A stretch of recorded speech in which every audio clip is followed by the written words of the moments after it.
Chapter 14. The simplest things are sometimes the most difficult to achieve. When we try to shut out all the whims and fancies of our restless mind and to concentrate on the one chosen for a definite purpose, the mind fights desperately in order to resist control. It depends upon our will who wins this fight. Find out who is the creator of thoughts, and you have achieved the goal. Such is true realization. But it is too mystical and needs relentless effort for its true inner standing or understanding.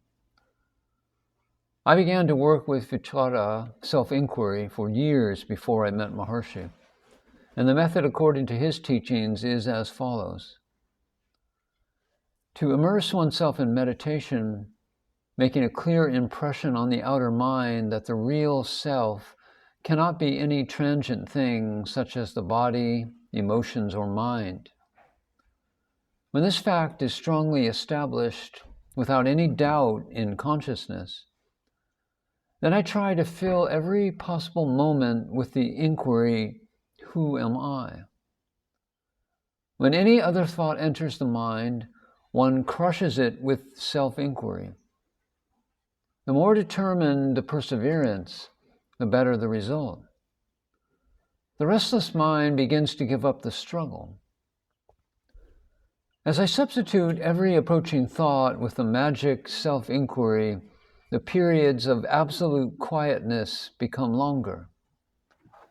At first, it's only for a few seconds. But with constant practice, there comes minutes of unruffled peace. The most important thing is to catch and remember what was most helpful in reaching that peace of mind.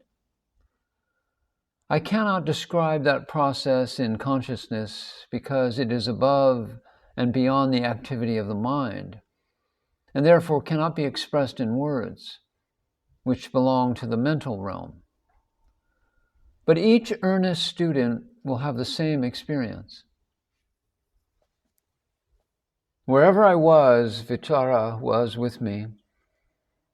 Self-inquiry while walking in the street, sitting in trams and trains. In fact, all day long when my mind was not immediately engaged in some necessary practical activity. During the first months, I counted the inquiries, putting a number after each one. Who am I? 1.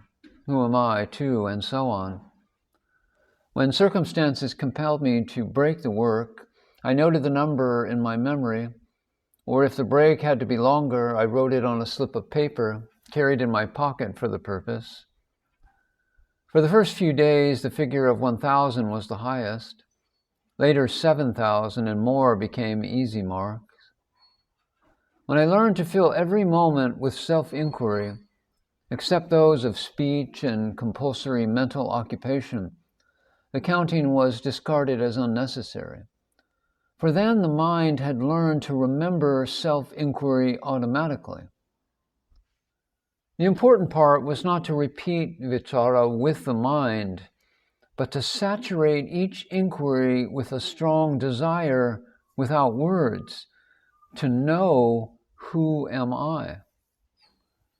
Then the results were peace of mind and a power to use it with my own will as a force apart from the individual I.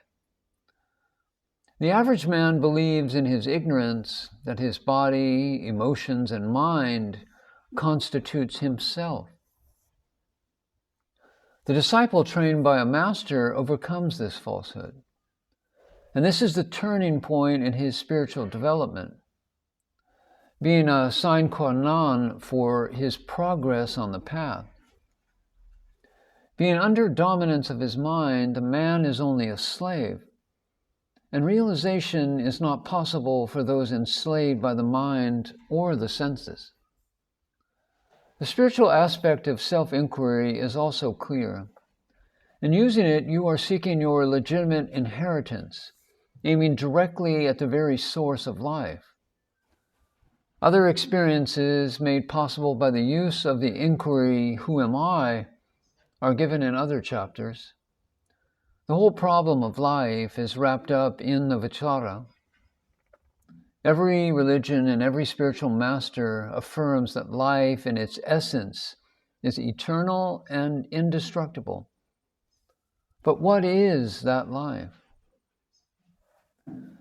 Maharshi reveals, and the disciple realizes, that eternal life is none other than uninterrupted consciousness. To reach that state means to reach the immortality of spirit, of reality. That is the goal and the ultimate aim. There is nothing else. Meditate upon this, and the truth will be made clear even to the outer mind. Such are the heavens promised to the righteous and the saint, as told to us by Christ.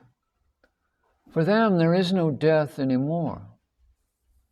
How clear now are the words of the great teacher of humanity.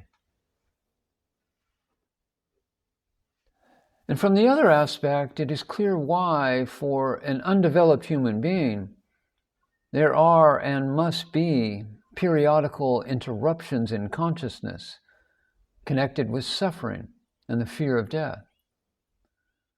If the highest level of consciousness in man does not transcend that of mind, and so it is for the majority of men, then this very factor implies incarnation in matter, or Maya, and death, seen as transition into different forms with unavoidable temporary darkness and gaps in consciousness. But when our consciousness reaches the supramental realm, the realm of the eternal, unchangeable spirit self, the unchanging reality, then death is simply transcended and does not exist anymore. Now can be understood the truth of the sayings of the great Rishi, the Maharshi, when he denies reincarnation in the realm of spirit, but otherwise speaks about it as an established fact. From his point of view, both death and reincarnation are only illusions and do not affect the real self, just as our body is not affected by a change of dress. The self-inquiry throws light on every path.